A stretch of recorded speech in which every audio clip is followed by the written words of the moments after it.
Hi, my name's Andy. Today I'm coming to you from under this bridge and I'm celebrating 5 years of being homeless. And that's 5 years that I haven't paid rent or a utility bill or anything associated with a house. I'm going to show you how I did it in this video with my 5 tips for how to be a hobo. Now, a hobo is someone that travels for work. So I travel and work, and that's not to be confused with a tramp that travels and doesn't work, or a bum that doesn't travel and doesn't work. So let's get started and get into it. Here's my first tip.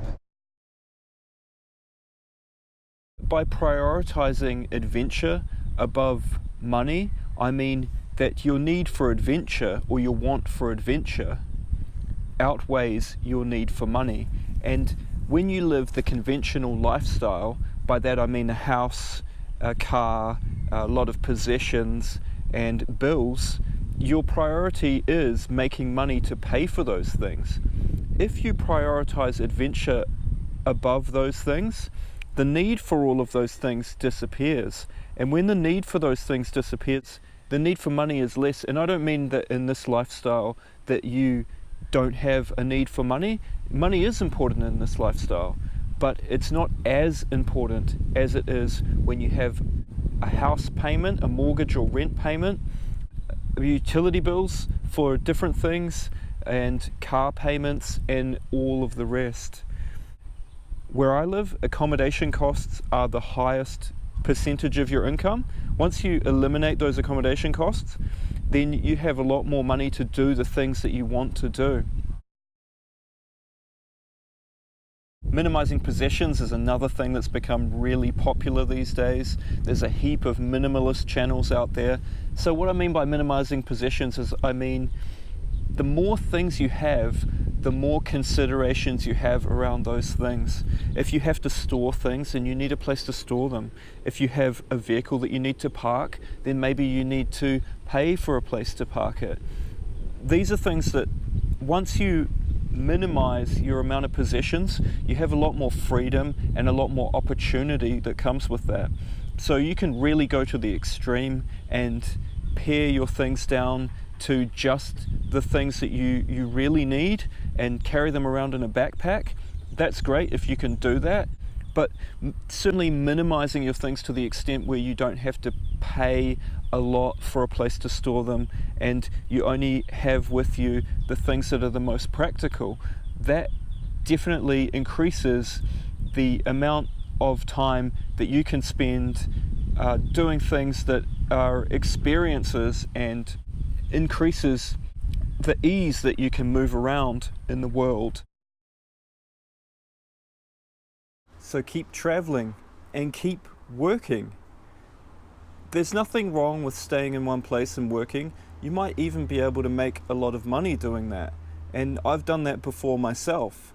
But if you keep traveling and you keep working in different places, you'll have the opportunity to have adventures and experience a lot of different things and meet a lot of different people, certainly more than if you stayed in one place.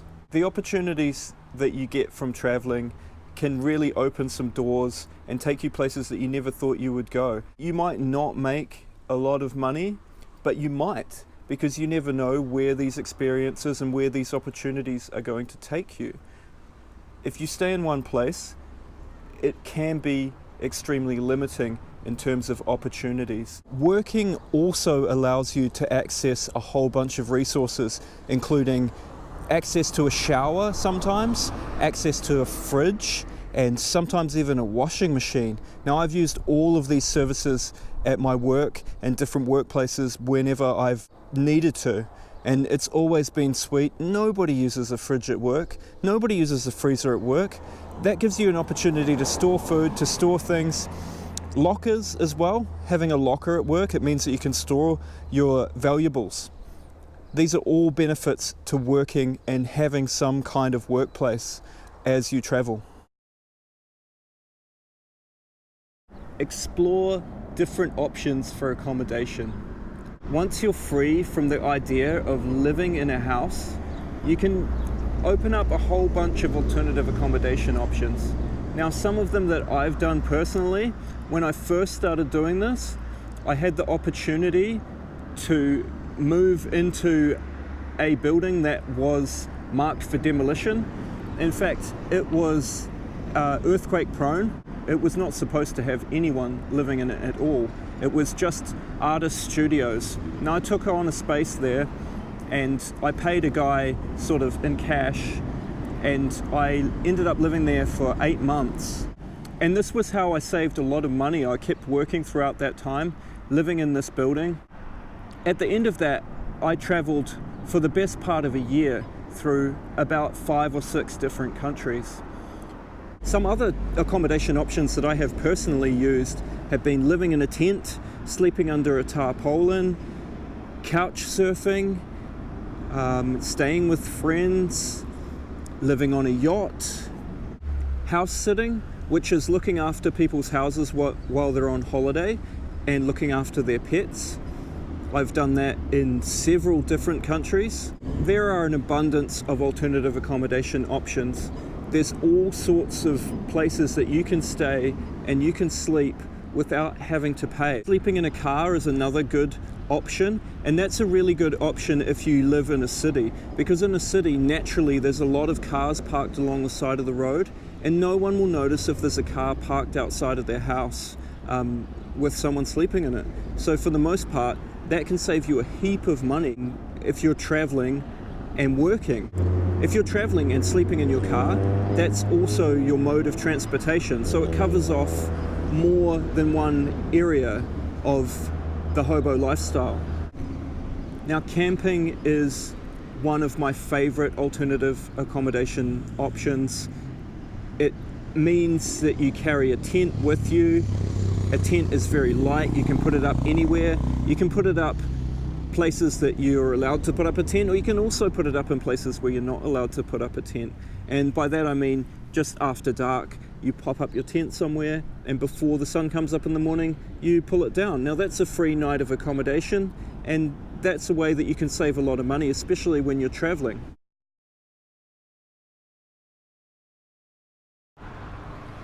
So along with accommodation, alternative methods of finding food is going to be another way that is going to save you a lot of money. One of the strategies I like to use for finding alternative food is dumpster diving.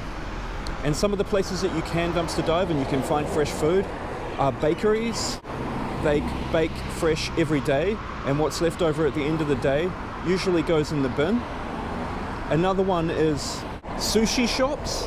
Now sushi is made fresh every day, and what doesn't sell at the end of the day, hey, a lot of these places, they put it into a plastic bag, tie the top, and put it in the top of their bin at the end of the day. If you're there just after they close, you can get fresh sushi for free.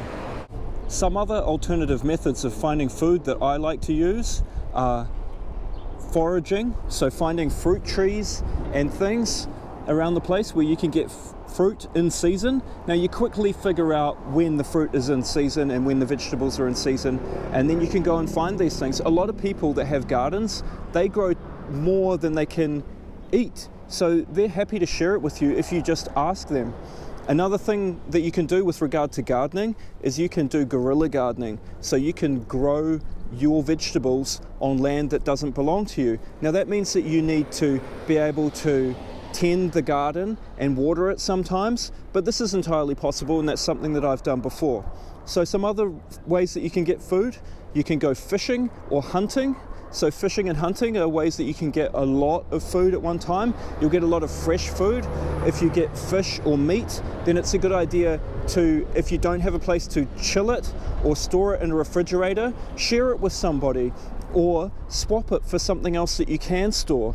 So these are just some of the ways that you can find food. There's a multitude of ways. So once you have these 5 things in order, I believe you're well on the way to becoming a hobo, and that means a lot more freedom for exploring, for adventures, for experiences, and for traveling. I really appreciate you watching my videos. If you haven't subscribed, please do so. If you want to see more of this content, comment down below. Let me know what you want to see. Let me know what you think, and I'll see you in the next video.